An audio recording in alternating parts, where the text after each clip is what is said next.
আসসালামু আলাইকুম প্রিয় দর্শক, অন্য মঞ্চের আলোচনায় আপনাদের সকলকে আমন্ত্রণ জানাচ্ছি। আজ আমাদের সঙ্গে আমন্ত্রিত অতিথি হিসেবে আছেন ঢাকা শহরের বুকে হামাসের সাদা পতাকা হাতে নিয়ে, হামাস মানে গাজার হামাস, সেই হামাসের সাদা পতাকা নিয়ে মিছিল চলছে ঢাকা শহরের বুকে। এর সঙ্গে শুধু যে হামাসের ছবি আছে তা নয়, এর সামনে যে কালো রঙের পতাকা এবং সেখানে আরবিক অক্ষরে যেসব লেখাগুলো আছে, ওই পতাকা হচ্ছে আইসিসের পতাকা। তাহলে এই পতাকা আপনারা দেখছেন, ঢাকা শহরের মানুষ দেখছে, কারা মিছিল করছে সব দেখছে, অথচ দেখতে পাচ্ছে না বাংলাদেশের পুলিশ, বাংলাদেশের নিরাপত্তা বাহিনী। নমস্কার বন্ধুরা, ক্যালকাটা ডায়ালগস থেকে মনোজ দাসের প্রীতি ও শুভেচ্ছা নিন। বাংলাদেশকে এক চরমপন্থী অন্ধকারের দিকে এগিয়ে যাচ্ছে। গত কয়েকদিন ধরে বাংলাদেশের রাজধানী ঢাকা সহ দেশের বিভিন্ন প্রান্ত থেকে যে সমস্ত ছবি এবং ভিডিও সামনে আসছে, তা দেখে শুধু ভারত নয়, আন্তর্জাতিক মহলও স্তম্ভিত। ঢাকার ব্যস্ত রাজপথে প্রকাশ্যে উঠছে হামাসের সাদা পতাকা।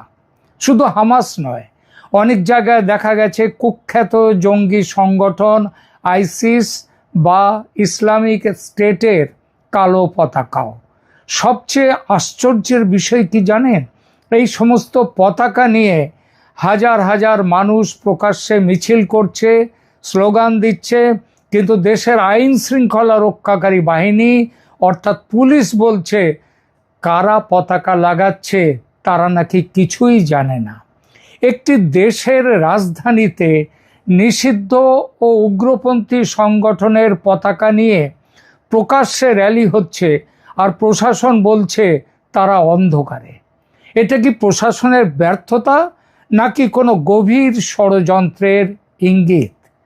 এই পুরো পরিস্থিতি গভীর চিন্তায় ফেলেছে বাংলাদেশের প্রাক্তন প্রধানমন্ত্রী শেখ হাসিনাকে। সম্প্রতি এনডিটিভিকে দেয়া ভারতের বিখ্যাত সংবাদ প্রতিষ্ঠান মিডিয়া, সেই এনডিটিভিকে দেয়া একটি বিস্ফোরক সাক্ষাৎকারে শেখ হাসিনা এই চরমপন্থী উত্থান নিয়ে অত্যন্ত উদ্বেগ প্রকাশ করেছেন। এমনকি নিজের জীবনের চরম ঝুঁকি থাকা সত্ত্বেও তিনি দ্রুত দেশে ফিরে যাওয়ার কথা ঘোষণা করেছেন। কেন শেখ হাসিনা এই মুহূর্তে দেশে ফিরতে মরিয়া? কারণ বাংলাদেশে ইসলামিক সন্ত্রাসবাদ শেকড় গেড়ে বসে গেছে এবং যত দিন যাচ্ছে তাদের শেকড় শক্ত হচ্ছে। আজকের ভিডিওতে আমরা এই সমস্ত বিষয়ের ভেতরের সত্যতা উন্মোচন করব। ভিডিওটি শেষ পর্যন্ত দেখুন, কারণ বাংলাদেশের পরিস্থিতি অত্যন্ত গুরুতর। প্রথমে আসি, এই যে ভিডিওটা আপনারা দেখলেন, ঢাকার রাজপথে হামাস ও আইসিসের পতাকা। বন্ধুরা, ঘটনার গভীরে যাওয়া যাক। গত কয়েকদিনে ঢাকার শাহবাগ, পল্টন এবং বিভিন্ন বিশ্ববিদ্যালয়ের আশেপাশে কিছু মিছিল প্রত্যক্ষ করা গেছে। প্রথম মনে করা হচ্ছিল এগুলো হয়তো সাধারণ ফিলিস্তিনপন্থী কোনো সাধারণ সমাবেশ, কিন্তু ভালো করে লক্ষ্য করলে দেখা যাবে এই মিছিলগুলোতে ফিলিস্তিনের জাতীয় পতাকার চেয়েও বেশি প্রাধান্য পাচ্ছে হামাসের সাদা পতাকা এবং তাওহিদের লোগো সম্বলিত কিছু বিশেষ কালো পতাকা, যা হুবহু আইসিস বা আল কায়দার ব্যবহৃত পতাকার মতো। সাধারণত আন্তর্জাতিক রাজনীতিতে কোনো দেশের ওপর অন্যায় হলে তার প্রতিবাদ করা নাগরিকদের অধিকার, কিন্তু যখন সাধারণ প্রতিবাদের আড়ালে হামাস বা আইসিসের মতো উগ্রপন্থী গোষ্ঠীর প্রতীককে সামনে আনা হয়, তখন বুঝতে হবে এর পেছনে অন্য কোনো মাস্টার মাইন্ড, অন্য কোনো উদ্দেশ্য নিয়ে কাজ করছে। বাংলাদেশে এই ধরনের পতাকার প্রকাশ্য প্রদর্শন অত্যন্ত নজিরবিহীন।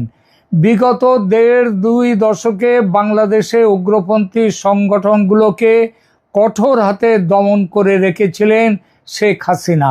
তিনি 560টা মসজিদ, মডেল মসজিদ তিনি স্থাপন করেছিলেন বলে তার সমালোচনা করা হয়।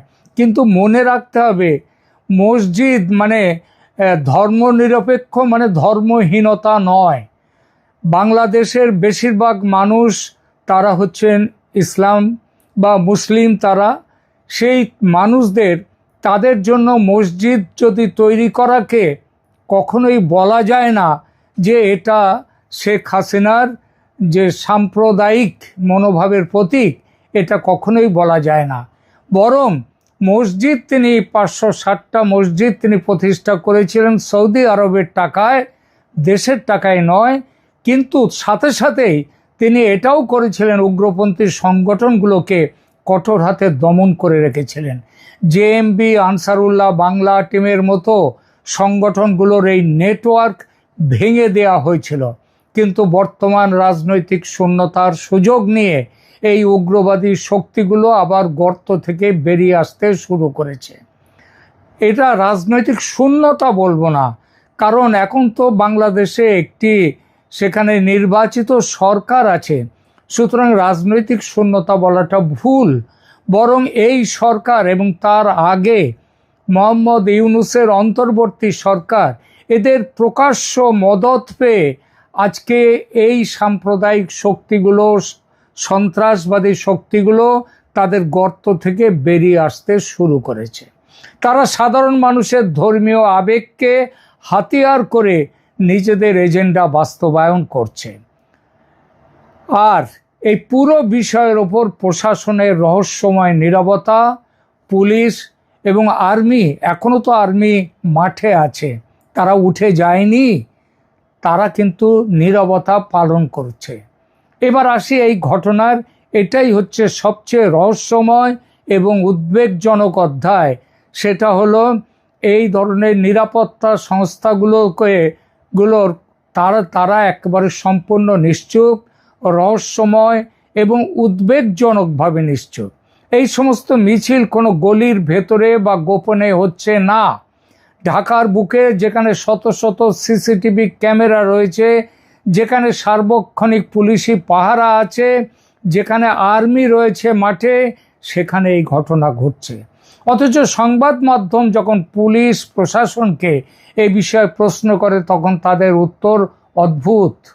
পুলিশ আধিকারিকরা সোজা জানিয়ে দিচ্ছেন, আমরা এ বিষয়ে কিছুই জানি না, আমাদের কাছে কোনো তথ্য নেই, কারা পতাকা লাগাচ্ছে আমরা জানি না। ভেবে দেখুন, একটি স্বাধীন সার্বভৌম রাষ্ট্রের রাজধানীতে গ্লোবাল টেররিস্ট অর্গানাইজেশনগুলো তাদের প্রতীক নিয়ে মিছিল করে যাচ্ছে, আর ইন্টেলিজেন্স বা গোয়েন্দা সংস্থাগুলো বলছে তারা কিছুই জানে না। এটা কি আদৌ বিশ্বাসযোগ্য? এর পেছনে দুটি বড় কারণ থাকতেই পারে। দেশের অন্তর্বর্তীকালীন সরকার এবং তারপরে যে বিএনপি সরকার, তারেক রহমানের সরকার, তারা তাদের প্রকাশ্য মদতে আইন শৃঙ্খলা ব্যবস্থা এতটাই ভেঙে পড়েছে যে উগ্রপন্থীদের নিয়ন্ত্রণ করার ক্ষমতা তাদের নেই। আজকে উগ্রপন্থীরা ছাত্রলীগের কর্মীদের তাদেরকে অপহরণ করছে, তারপর তুরাগ নদীতে তাদের লাশ ভেসে উঠছে। এটা দেশে আইন শৃঙ্খলা রক্ষার এটা নমুনা? দ্বিতীয়ত, প্রশাসনের ভেতরে এমন কিছু উপাদান ঢুকে পড়েছে যারা এই ইসলামিক চরমপন্থীদের ব্যাকডোর সাপোর্ট বা পরোক্ষ মদত দিচ্ছে। যদি দ্বিতীয় কারণটি সত্যি হয়, তবে তা বাংলাদেশের সাধারণ মানুষ শুধু নয়, প্রতিবেশী রাষ্ট্র ভারতের জন্য এক বিরাট বড় সিকিউরিটি থ্রেট বা নিরাপত্তা হুমকি। আর ইসলামিক সন্ত্রাসবাদের গভীর শেকড়, এই বিষয়ে কয়েকটা কথা বলতেই হয়। এই যে হামাস বা আইসিসের পতাকা ওড়ানো, এটা কিন্তু কেবলই একটা প্রতীকী বিষয় নয়, এটা আসলে একটা ডেমো বা ট্রেলার। উগ্রপন্থীরা, উগ্রবাদীরা, সন্ত্রাসবাদীরা বিশ্বকে এবং বাংলাদেশের আম জনতাকে দেখাতে চাইছে যে এখন তাদের সময় এসেছে, এবার বাংলাদেশে তাদের খেলা চলবে। আর তারা চালাচ্ছেও।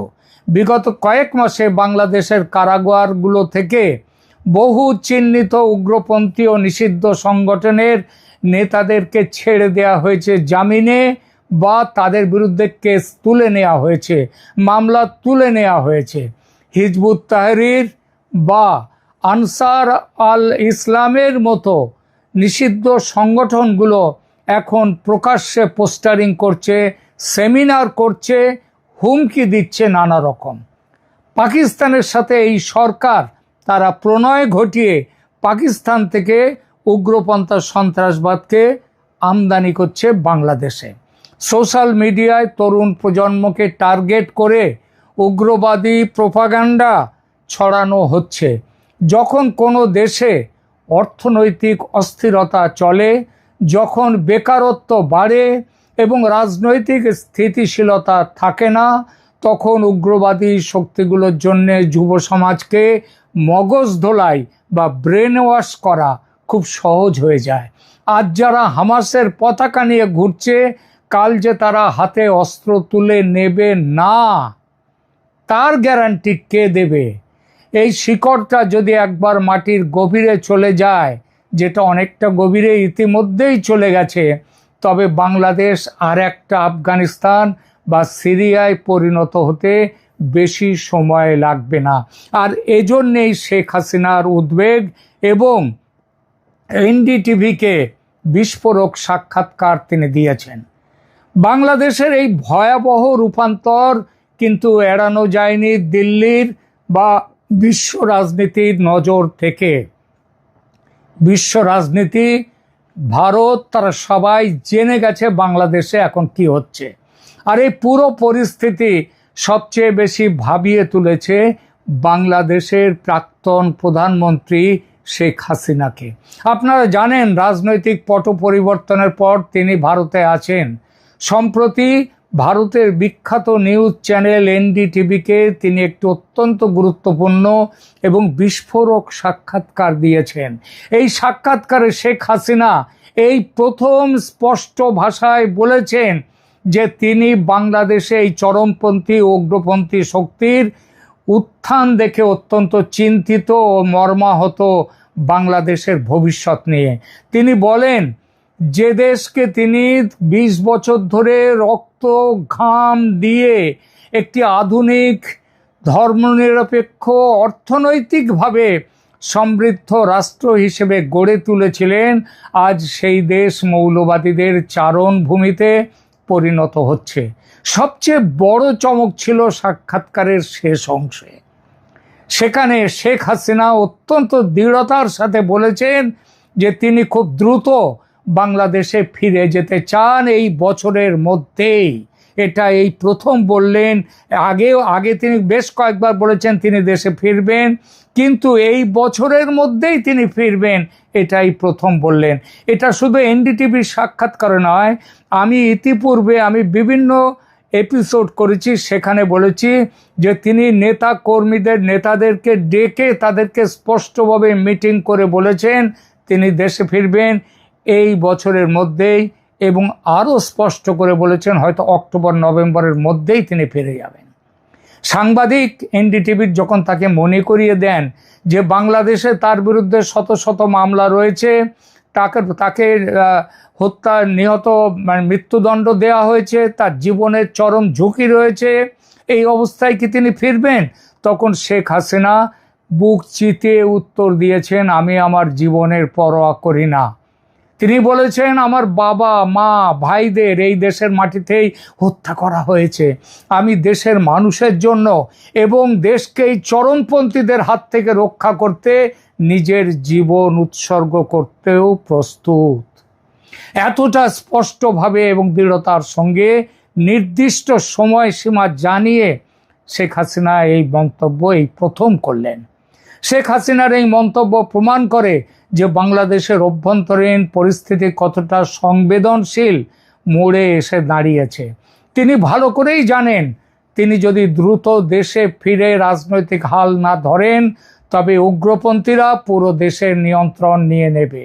আর সে নিয়ন্ত্রণ নিলে যে বাঙালি জাতীয়তাবাদ মানসিকতা শেষ হয়ে যাবে, এটা তিনি জানেন। আলোচনা শেষ করি। বাংলাদেশের এই পরিস্থিতি কেবল বাংলাদেশের অভ্যন্তরীণ বিষয় নয়, বাংলাদেশের সীমানা ভারতের সাথে যুক্ত দীর্ঘ প্রায় 4100 কিলোমিটার সীমানা। সেখানে যদি ইসলামী সন্ত্রাসবাদ বা আইএস কিংবা হামাসের মতো আদর্শের বিস্তার ঘটে তবে তার সরাসরি প্রভাব পড়বে ভারতের পশ্চিমবঙ্গ, আসাম, ত্রিপুরা সহ পুরো উত্তর পূর্ব ভারতে। আবার উত্তর পূর্ব ভারত শুধু বলবো কেন, এটা ছড়িয়ে পড়বে সারা দেশে, সারা ভারতে। আমি কয়েকদিন আগে আপনাদেরকে একটি এপিসোডে বলেছি, ইসরায়েলের রাষ্ট্রদূত ভারতে যিনি আছেন তিনি বলেছেন হামাস এসে বাংলাদেশে ঘাঁটি গেড়েছে খুব ভালোভাবে। এবং শুধু হামাস তো নয়, আইসিসও এসেছে। একটি শান্ত প্রগতিশীল বাংলাদেশ যেমন আমাদের ভারতের সবার কাম্য, ঠিক তেমনি এটা বিশ্বেরও কাম্য। এবং এই উগ্রবাদের চাষাবাদ কিন্তু শুধু বাংলাদেশে থাকবে না, পুরো দক্ষিণ এশিয়ার শান্তি নষ্ট করে দিতে পারে। শেখ হাসিনা কি পারবেন দেশে ফিরে এই পরিস্থিতির মোড় ঘোরাতে, নাকি বাংলাদেশ এক অনন্ত অন্ধকারের দিকে ক্রমশ তলিয়ে যাবে? বাংলাদেশের প্রশাসন কি সত্যি ঘুমিয়ে আছে, নাকি জেনে বুঝে এই এজেন্ডা তারাই জারি রেখেছে চোখ বন্ধ করে রাখার বিনিময়ে? প্রিয় দর্শক, বাংলাদেশকে বাঁচাতে শেখ হাসিনার দেশে ফিরে যাওয়া অত্যন্ত গুরুত্বপূর্ণ এবং তিনি যত দ্রুত তিনি ফিরতে পারেন ততই বাংলাদেশের মঙ্গল, দক্ষিণ এশিয়ার মঙ্গল, বিশ্বের শান্তির পক্ষে মঙ্গল। প্রিয় দর্শক, আপনাদের এই বিষয়ে কি মতামত? আপনারা কি মনে করেন বাংলাদেশের সাধারণ মানুষ এই উগ্রবাদকে মেনে নেবে? কমেন্ট সেকশনে আপনাদের মূল্যবান মতামত অবশ্যই জানান। ভিডিওটি ইনফরমেটিভ মনে হলে একটি লাইক দিন, বন্ধুদের সাথে শেয়ার করুন। আর এই ধরনের গভীর রাজনৈতিক ও ভূ রাজনৈতিক বিশ্লেষণ নিয়মিত পেতে আমাদের চ্যানেলটি এখনই সাবস্ক্রাইব করে বেল আইকনটি প্রেস করে রাখুন। দেখা হচ্ছে পরের ভিডিওতে। ধন্যবাদ। জয় বাংলা।